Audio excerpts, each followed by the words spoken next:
TTV Dinakaran முன்னாடி சொல்லிருக்கார், அவர் இந்த கூட்டணி கட்சியை விட்டு வெளியில போறதற்கு எனக்கு நயினார் நாகேந்திரன் அவர்கள் தான் காரணமாக இருந்தார் அப்படிங்கிற மாதிரி பேசியிருக்கார். ஆனால் டெல்லி ஹைகமாண்ட் பிஜேபியை பொறுத்த வரைக்கும் பார்த்தீங்கன்னு வச்சுங்களேன், இந்த எலெக்ஷன் எப்படி இருந்தாலும் ஸ்ட்ராங்கா ஒரு கூட்டணி அமைக்க வேண்டும். அதனுடைய வெளிப்பாடு தான் அண்ணாமலை அவரை போய் பார்த்திருக்காங்க. அப்ப அண்ணாமலை தனியா போய் பார்த்திருக்க மாட்டார், அதாவது ஆன் இஸ் ஓன் அந்த மாதிரி போக முடியாது. ஏன்னா தமிழ்நாட்டில் is no more BJP president, எந்த பொசிஷனும் இல்லை. பிஜேபியை பொறுத்த வரைக்கும் ஒரு கேடர் இதில் தான் இருக்கார். ஆனால் இதையும் தாண்டி அண்ணாமலை போறார், அவர் போய் பார்த்து பேசுறார் அப்படின்னா பிஜேபி மேலிடம் அமித்ஷா சொல்லிருப்பாங்க, மேலிடம் சொல்லிருப்பாங்க அண்ணாமலைக்கு, போங்க உங்களுக்கு இந்த பொறுப்பு, ஓபிஎஸ் டிடிவி தினகரன் இவங்களெல்லாம் எப்படி கட்சிக்குள்ள கொண்டு வர வேண்டும், அது உங்களுடைய பொறுப்பு, நீங்க போய் பேசுங்க அப்படின்னு சொல்லிருப்பாங்க. சொன்னனால தான் அண்ணாமலை போனார், பேசினார் டிடிவி தினகரன் அவர்களோட. இந்த கூட்டணியை பொறுத்த வரைக்கும் ஏடிஎம்கே தான் லீட் பண்றாங்க, அதுல எந்த மாற்றமும் கிடையாது. அந்த கூட்டணியை பொறுத்த வரைக்கும் ஜெயித்தாங்க அப்படின்னா ஏடிஎம்கே எடப்பாடி அவர்கள் தான் முதல் மந்திரி, அதுலயும் எந்த வித மாறுபாடும் கிடையாது. இதையும் தாண்டி நீங்க உங்க சப்போர்ட் எங்களுக்கு வேணும், டிடிவி தினகரன் உங்க சப்போர்ட் வேணும் எங்களுக்கு. நாங்க உங்களையும் தாண்டி ஓபிஎஸ் அவங்களையும் பேசுவோம், சசிகலா அம்மையாரையும் பேசுவோம், உங்க எல்லாருடைய சப்போர்ட்டும் வேண்டும். இந்த தேர்தலை பொறுத்த வரைக்கும் அண்ணாமலைக்கு கால் வரலாம், இந்த மீட்டிங் முடிஞ்சு அண்ணாமலை அங்கே சொல்லலாம், பேசி முடித்தோம், நல்லபடியாக முடிந்தது, இதான் இவருடைய இதுன்னு சொல்லலாம். உடனே வீடியோ காலில் கூப்பிட்டு டிடிவி தினகரனையும் கூப்பிட்டு அண்ணாமலையை பக்கத்தில் நின்று பேசி இருக்கலாம். டிடிவி தினகரன் நீங்கள் என்ன சொல்கிறீங்க, இதெல்லாம் ஒரு கன்ஃபர்மேஷன். ஏன்னா அண்ணாமலை பேசிட்டு போகிறது மட்டும் கன்ஃபர்மேஷன். எஸ், மேல இடத்துல அமித்ஷா பார்க்கலாம், நத்தா அவர்கள் பார்த்துருக்கலாம். ஓகே டிடிவி தினகரன் எல்லாமே ஓகேவா, எந்த விதத்தையும் உங்களுக்கு இதுலையே ஸோ நம்ம சொல்லலாமா, ஓகேவா டிடிவி தினகரன் என்டிஏ கூட்டணிக்குள்ள வரீங்க அப்படின்னு அனௌன்ஸ் பண்ணிடலாமா, இல்லை நீங்கள் அனௌன்ஸ் பண்ணுறீங்களா, எப்போ அனௌன்ஸ் பண்ணுறீங்க?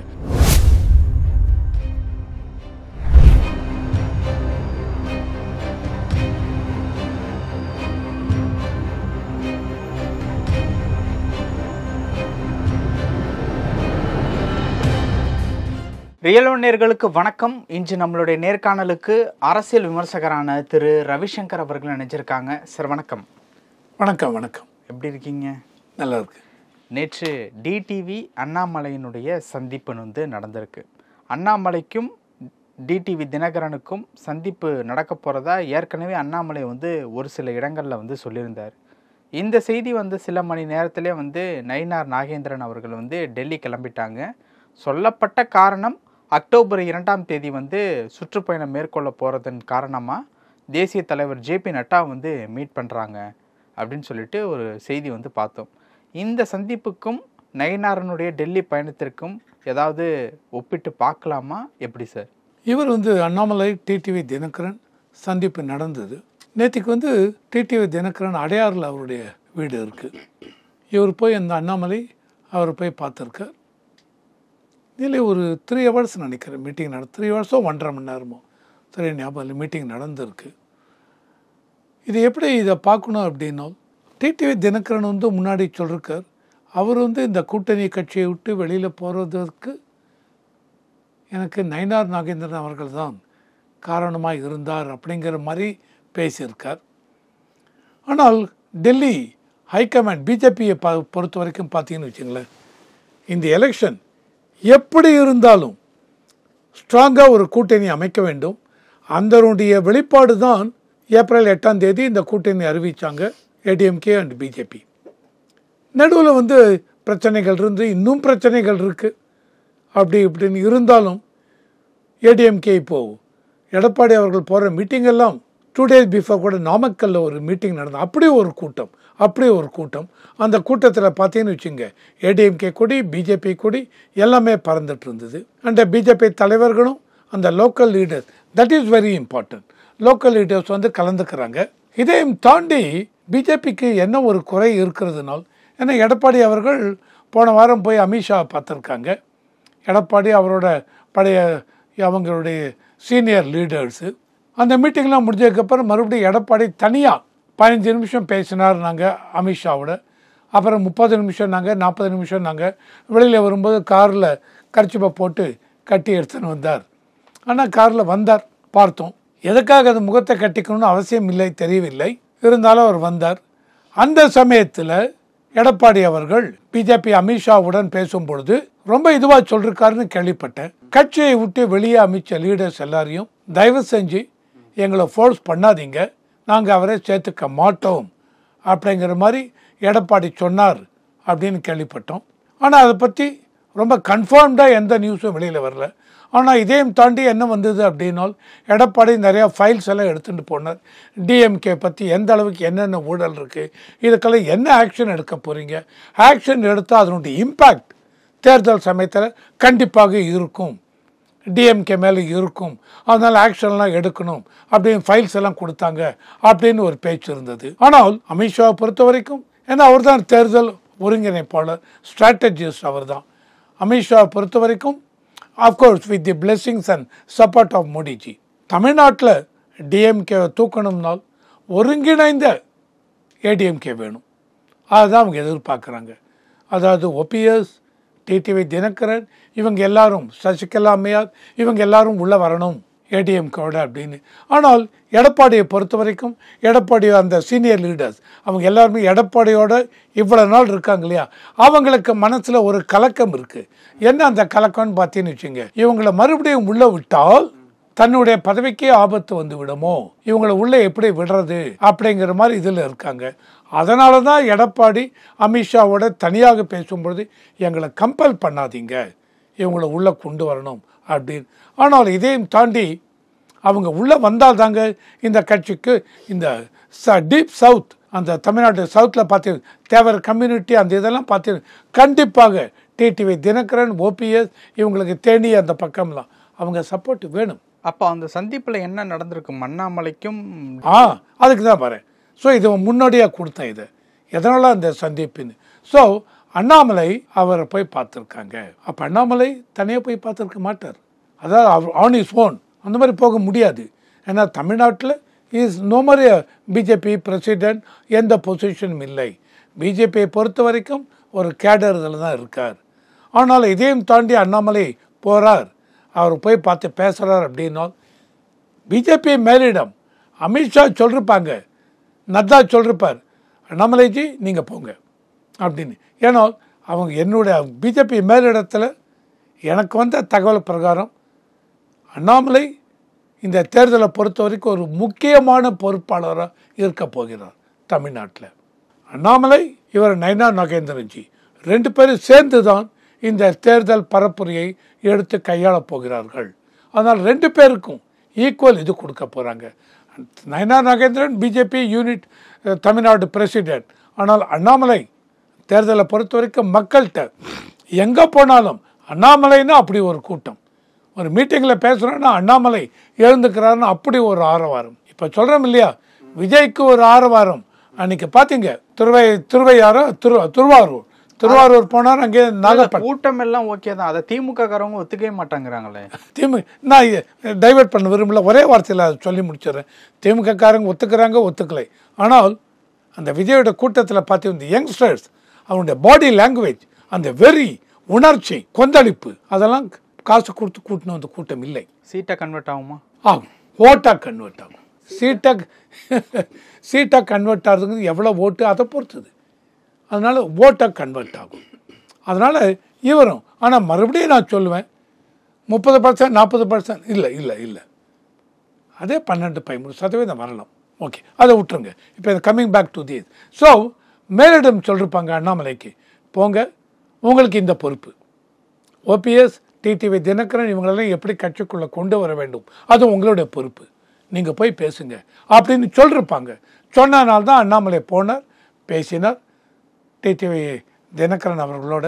டிடிவி தினகரன் சொன்னார், சார் ஆரம்பத்தில் அவர் என்ன சொன்னார், இல்லைங்க என்னப்போ முன்னாடி கூட்டணி அமையும் பொழுது சொன்னார், இல்லை எடப்பாடி முதல்வர் இருக்கிறது எங்களுக்கு எந்த விதத்துலையும் ஆட்சேபனை இல்லைன்னு ஆரம்பத்தில் சொன்னார். இப்போ நடுவில் கூட்டணி விட்டு போகும்பொழுது எக்காரணத்தை கொண்டு எடப்பாடியை முதல்வராக ஏற்றுக்கொள்ள முடியாதுன்னார். இப்போ அண்ணாமலை நேற்று பேசியிருக்கார். பேசும்பொழுது அண்ணாமலை இதையும் பேசியிருப்பார். இல்லைங்க இதெல்லாம் தாண்டி வரலாம், தாண்டி வந்து ஏன்னா முடிவு பண்ணியாச்சு. அந்த கூட்டணியை பொறுத்த வரைக்கும் ஏடிஎம்கே தான் லீட் பண்ணுறாங்க, அதில் எந்த மாற்றமும் கிடையாது. அந்த கூட்டணியை பொறுத்த வரைக்கும் ஜெயித்தாங்க அப்படின்னா ஏடிஎம்கே எடப்பாடி அவர்கள் தான் முதல் மந்திரி. அதுலேயும் எந்த வித மாறுபாடும் கிடையாது. இதையும் தாண்டி நீங்கள் உங்கள் சப்போர்ட் எங்களுக்கு வேணும். டிடிவி தினகரன் உங்கள் சப்போர்ட் வேணும் எங்களுக்கு. நாங்கள் உங்களையும் தாண்டி ஓபிஎஸ் அவங்களையும் பேசுவோம், சசிகலா அம்மையாரையும் பேசுவோம். உங்கள் எல்லாருடைய சப்போர்ட்டும் வேண்டும். இந்த தேர்தலை பொறுத்த வரைக்கும் எடப்பாடி ஏடிஎம் கூட நீங்கள் சேர்றீங்க இல்லை, ஆனால் நீங்கள் என்டிஏ கூட்டணிக்குள்ளே வாங்க. ஓட்டு சிதறி விடக்கூடாது அப்படிங்கிறதுல இவங்க ரொம்ப குறியாக இருக்காங்க. இதே சமயத்தில் டிஎம்கே பிஜேபிக்கு ஒரு ஆதங்கமும் இருக்குது. விஜய் கட்சி ஒருவேளை ஏடிஎம்கே கூட்டணிக்குள்ள வந்தால் நல்லா இருக்குமேனு ஒரு இது. இன்னொரு இதில் பிஜேபிக்கு என்ன வியூ பண்ணுறாங்க, விஜய் கட்சி என்டிஏ கூட்டணிக்குள்ளே வந்தால் இவங்க மறுபடியும் இங்கே போயிட்டாங்களா அப்படின்ட்டு விஜய்க்காக சப்போர்ட் பண்ண இருந்த சிலர் மறுபடியும் டிஎம்கே பக்கம் போயிடுவாங்க. அதனால் மறுபடியும் விஜய் உள்ளே வந்தால் அதனுடைய பாதிப்பு இந்த என்டிஏ கூட்டணிக்கும் இருக்கலாம்.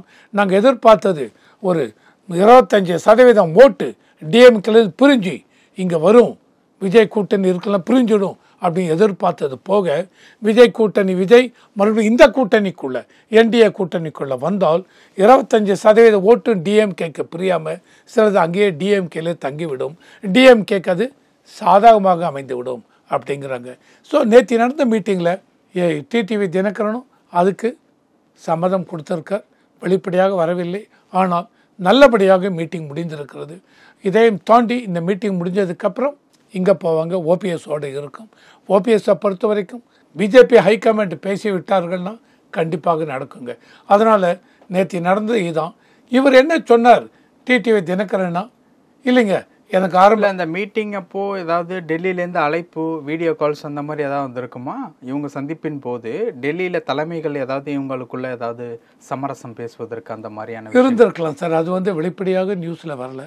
அப்படியே வந்திருந்தாலும் வெளிப்படையாக சொல்லவும் மாட்டாங்க. என்னை பொறுத்தவரைக்கும் கூடிய வரைக்கும் அந்த மாதிரி இருக்காது. மேபி அண்ணாமலைக்கு கால் வரலாம், இந்த மீட்டிங் முடிஞ்சு அண்ணாமலை அங்கே சொல்லலாம், பேசி முடித்தோம், நல்லபடியாக முடிந்தது, இதான் இவருடைய இதுன்னு சொல்லலாம். உடனே வீடியோ காலில் கூப்பிட்டு டிடிவி தினகரனையும் கூப்பிட்டு அண்ணாமலையை பக்கத்தில் நின்று பேசியிருக்கலாம். டிடிவி தினகரன் நீங்கள் என்ன சொல்கிறீங்க, இதெல்லாம் ஒரு கன்ஃபர்மேஷன். ஏன்னா அண்ணாமலை பேசிட்டு போகிறது மட்டும் கன்ஃபர்மேஷன். எஸ், மேலே இடத்துல அமித்ஷா பார்க்கலாம், நத்தா அவர்கள் பார்த்துருக்கலாம். ஓகே டிடிவி தினகரன் எல்லாமே ஓகேவா, எந்த விதத்தையும் உங்களுக்கு இதுலையே ஸோ நம்ம சொல்லலாமா, ஓகேவா டிடிவி தினகரன் என்டிஏ கூட்டணிக்குள்ளே வரீங்க அப்படின்னு அனௌன்ஸ் பண்ணிடலாமா, இல்லை நீங்கள் அனௌன்ஸ் பண்ணுறீங்களா, எப்போ அனௌன்ஸ் பண்ணுறீங்க?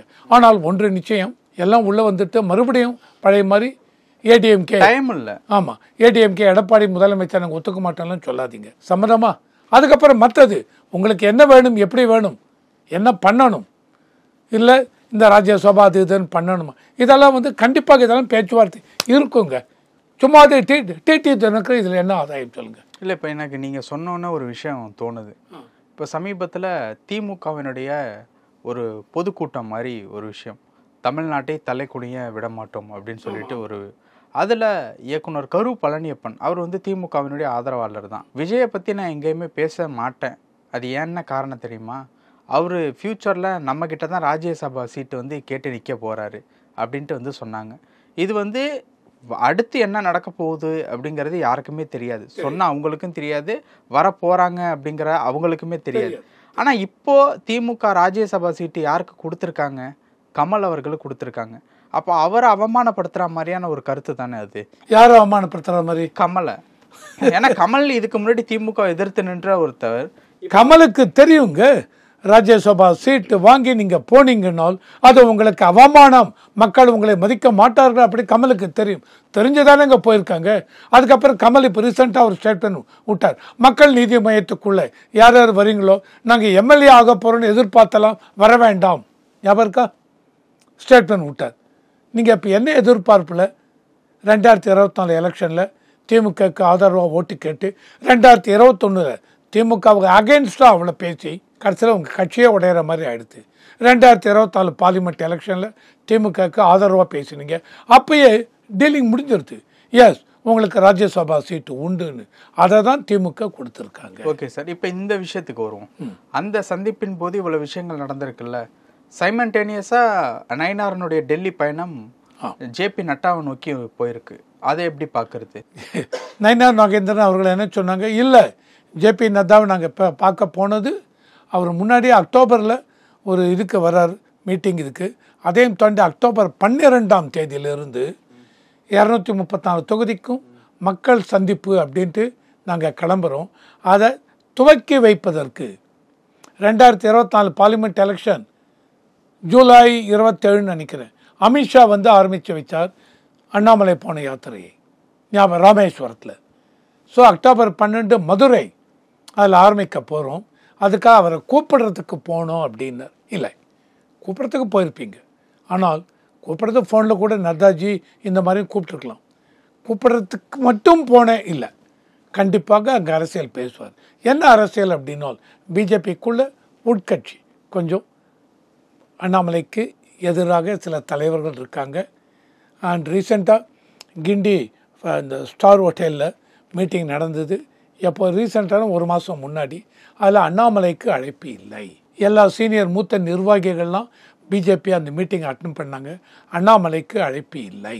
இதையும் தாண்டி அமித்ஷா வந்து அங்கே டெல்லியில் மீட்டிங் போடும்போது அண்ணாமலை போகவில்லை. எனக்கு சில திருமண இதெல்லாம் இருக்குது, போவேணும் அப்படின்னார். ஸோ அண்ணாமலை அந்த அளவுக்கு மனசு வெறுத்து போயிருந்தார். அப்போ தான் ரீசெண்டாக பிஎல் சந்தோஷ், பிஜேபி இதில் பெரிய அந்த ஸ்டேட்டில் இதெல்லாம் ஒருங்கிணைப்பாளர், அவர் வந்து நேராக அண்ணாமலையை அவங்க வீட்டில் போய் பார்த்து பேசி அவரை சமாதானப்படுத்தி பெரிய இந்த மீட்டிங் நடக்கிறச்ச அண்ணாமலையை டைரெக்டாக உள்ளே அழைச்சின்னு வந்துட்டார். பிஜேபி மீட்டிங் சென்னையில் நடக்கிறது. ஸோ பிஜேபி கட்சிக்குள்ளே அந்த மாநில இதுக்குள்ளே கொஞ்சம் கருத்து வேறுபாடு, சார் எந்த கட்சி இருந்தாலும் கருத்து வேறுபாடுகள் இருக்கும். அந்த கருத்து வேறுபாடுகள்லாம் இங்கே இருக்குது. அதனுடைய தாக்கமாக அதை பற்றியும் பேசுவதற்கு இவர் போயிருக்கலாம். போய் நட்டாவை பார்த்து பேசி நட்டா கூப்பிட்டு கேட்டிருக்கலாம், என்னங்க பிரச்சனை, என்ன நடக்கிறது. அமித்ஷா நட்டா கிட்ட சொல்லிருக்கலாம், இவர் இருந்தாலும் போயிருக்கலாம். ஆனால் நட்டாவை கூப்பிடுவதற்கு மட்டும் இல்லை, இந்த உட்கட்சி இதெல்லாம் பற்றி விவகாரங்களை பற்றி பேசுறதுக்கு. ஆனால் என்ன நட்டா என்ன சொல்லுவார்னா, சரி எல்லாம் முடிஞ்சதுங்க, மே 26 2026 வரைக்கும் ஒன்றும் பேசாதீங்க, எந்த ஒரு உட்கட்சி பூசலும் இருக்கக்கூடாது, எலெக்ஷன் நடக்கணும், எலெக்ஷனில் நாங்கள் ஏடிஎம்கேவோடைய கூட்டணியை வச்சு அந்த அவனை சேர்த்துக்க இவரை சேர்த்துக்கங்கிறீங்க. இதையும் தாண்டி பிஜேபிக்குள்ளே என்ன மன வருத்தம், என்ன உட்கட்சி பூசல் இருக்கக்கூடாது. நாங்கள் ஹைகமாண்ட் என்ன சொல்கிறோமோ, அண்ணாமலைக்குன்னு ஒரு பதவியும் இருக்கும், கொடுப்போம், பொறுப்பு கொடுப்போம். அண்ணாமலை அந்த அளவுக்கு க்ரௌடு புல்லிங் பர்சன்னா அண்ணாமலை, கூட்டம் வரணும், பேசணும், ஓட்டாக மாறணும்னால் அண்ணாமலை. 11.5% பார்லிமெண்ட் எலெக்ஷன் எடுத்தார் அண்ணாமலை. இன்னுக்கும் மக்களுக்கு அண்ணாமலை அப்படின்னு ஒரு மனிதன் மேலே இது இருக்குது, ஒரு charismatic personality. Nainar Nagendran is also very senior person. எந்த அளவுக்கு மக்களை அவர் எப்போ பார்த்தாலும் நயினார் நாகேந்திரன் அவர் முகத்தில் ஒரு சிரிப்பு இருக்கும், இது இருக்கும், எல்லாரையும் அரவணைச்சுன்னு போவார். பட் 2 பேரும் சேரணும், 2 பேரும் சேர்ந்து நின்னாதான் இந்த எலெக்ஷனை பிஜேபிக்குன்னு அந்த அளவுக்கு ஓட்டை கொண்டு வர முடியும். இதை தான் நட்டாவும் சொல்லியிருப்பார். இதையும் தாண்டி இவர் அமித்ஷாவை மீட் பண்ணணும் பார்த்தார். ஆனால் அமித்ஷாவுடன் அப்பாயின்மெண்ட்டு கிடைக்கவில்லை நட்டாவுக்கு, அதனால் வந்து விட்டார். நயினாரனுடைய டெல்லி பயணம் அப்படிங்கிறது வந்து இந்த சுற்றுப்பயணத்தை நோக்கி மட்டும்தான். கண்டிப்பாக சுற்றுப்பயணத்தை நோக்கி கூப்பிட போயிருக்கார். அந்த சமயத்தில் பிஜேபியுடைய தமிழ்நாட்டு நிலவரம் பிஜேபிக்குள்ளே எப்படி இருக்குது, கட்சியுடைய எல்லா நிர்வாகிகளும் ஒருமித்த கருத்தாக இருக்காங்களா, கருத்து வேறுபாடு இருக்கக்கூடாது, அண்ணாமலை உள்ளே வரப்போகிறார், ஓகே, ஒருங்கிணைத்து தேர்தலை சந்திக்க வேண்டும் அப்படின்னு நட்டா அவர்கள் இன்ஸ்ட்ரக்ஷன் கொடுத்துருப்பார். பல விஷயங்கள் பேசணும், நேரத்துக்கு ரொம்ப நன்றி சார். நன்றி.